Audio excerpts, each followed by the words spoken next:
In hierdie tyd, in die aanloop kan ons sê van Goeie Vrydag, Paasnaweek, raak ons baie keer so opgevang in die lekkerte van 'n lang naweek, dat ons eintlik nie regtig dink in voorbereiding aan die wesenlike betekenis van Goeie Vrydag en opstanding Sondag nie. Daarom so in aanloop daarna toe, 'n paar Sondae wat ons spesifiek voortgaan om te praat oor die lydenstyd en hoe ons het leer uit Jesus se lewe, hoe hy in aanloop na die lyding van die dra van die kruis en gekruisig word, hoe hy dit aan geleef het en hoe hy dit hanteer het.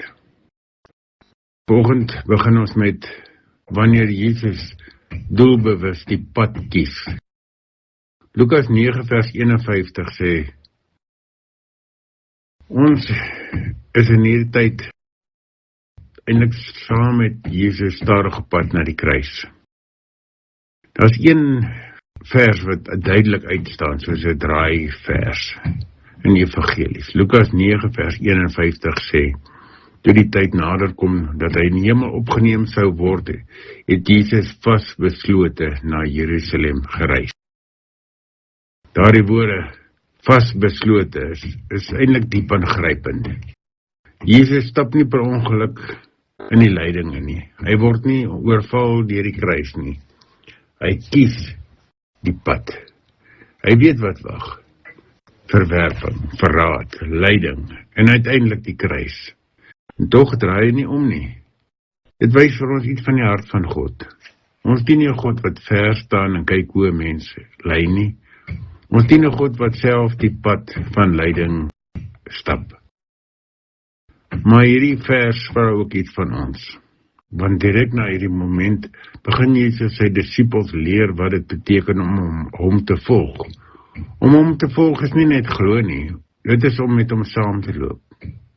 Ons leef in 'n tyd waar gemak en veiligheid dikwels die hoogste waardes geword het. Maar Jesus wys vir ons aan 'n pad. 'n pad van gehoorsaamheid, 'n pad van opoffering, 'n pad van liefde. Selfs wanneer dit kos. Miskien staan jy vandag voor 'n moeilike besluit. Miskien vra die Here iets van jou wat nie maklik is nie.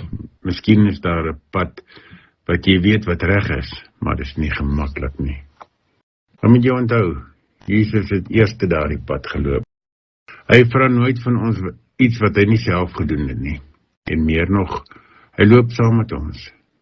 Daarom in hierdie lydenstyd vra die Here dalk nie net dat ons sal die kruis onthou nie, maar dat ons weer sal volg.